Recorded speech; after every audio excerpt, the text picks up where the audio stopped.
Muddy Creek Raceway is one of the fastest motocross venues in America.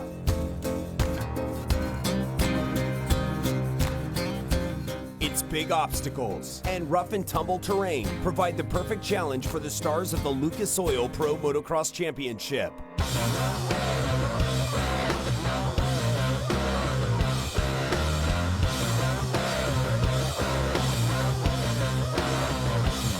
The best athletes in the country will race for the Moto 1 wins, live on MAP TV.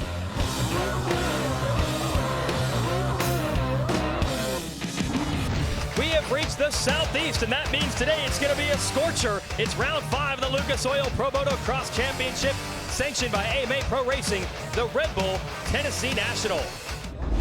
Give you the highlights of the first 450 moto. Yeah, just a little over an hour ago. Cole Seeley has the lead early, the number 14. Under fire from both Ken Roczen on the 94 and the 3 of Eli Tomac. And Roczen is just able to make the pass on Seeley. Great pass there from Roczen. Then Tomac immediately follows through very next corner. And these two would set off in a dogfight. That's the battle everyone wanted to see. The 94 against a 3. Down the stretch, Roczen able to stretch it just a little bit. But the gap was only about 2 seconds the entire way. So a hard-fought first moto for Roczen as he tries to recover for moto number 2. Tomac, that was his best run of the year with second, and we're going to total up both results from this race and the one coming up to determine today's overall winner. So if Tomac can win this Rex race, he'll be the overall winner for the weekend.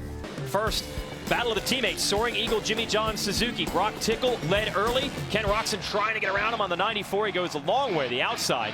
Tickle did not put up much resistance for his teammate. Tried to make it tougher on Eli Tomac, who would eventually get second. And then he caught Roczen, and it was a battle to the end. Yeah, Tomac gave it everything he had through that Roczen, but Roczen did not crack under pressure. 1-1 once again, but nice improvement from Tomac. Something to build on moving forward.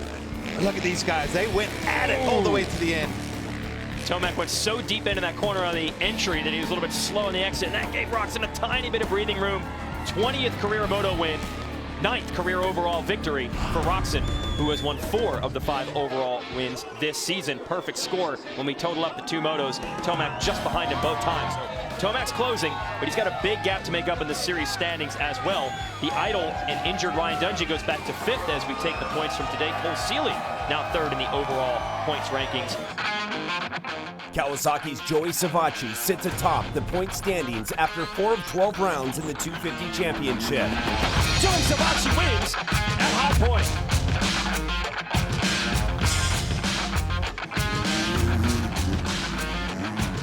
The California native is looking to give his pro circuit team their first class championship since Blake Baggett's title in 2012. The quest for the championship continues in Tennessee. Here's your Lucas Oil race recap. Savacci and Adam Cianciarulo battling for the lead early. Yeah, Cianciarulo, great start and also great pace. We see a few guys running off track there, but Cianciarulo snatches that lead. And unfortunately, it wouldn't be too long before he would stuff it into this rut and lose the front end. Just go get worse from there for the young superstar. Yeah, he'd work his way back to 3rd. Here's Savacci taking the lead from Jordan Smith. This section right here, Smith had a little bobble coming out. Savacci gets to the inside, sees an opening, and takes advantage. Cianciarulo's back in 3rd place, so he would eventually go down again.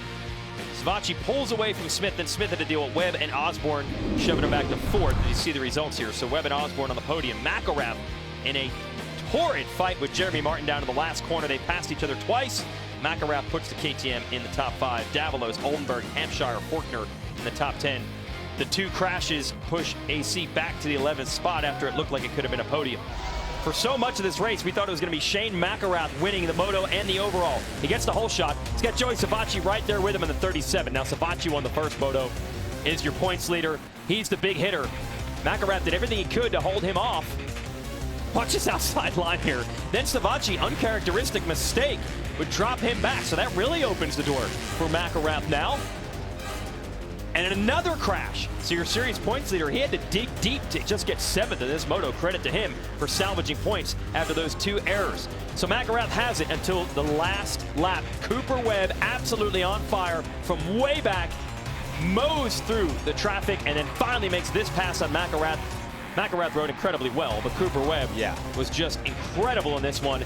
Second time he's won the overall here at his home track at Muddy Creek, and he said right on the podium, his fans that made it happen. They cheered him all the way. McElrath finishes a close second. I don't know if he's disappointed or happy with that. So close, but still a career best finish for him. Alex Martin, third in the Moto. Good bounce back after 19th in Moto 1. There you see Savatgy salvaging something with 7. We total up all the points today. Jordan Smith just missed out on the podium with 4th, but still 2 solid motos for him. That's what that guy needed. He's been up and down over the last year and a half. See Cooper Webb, the 2-1 makes the math pretty easy, and a big overall points gap on Savatgy today. That's what Webb needed to get back in this championship fight.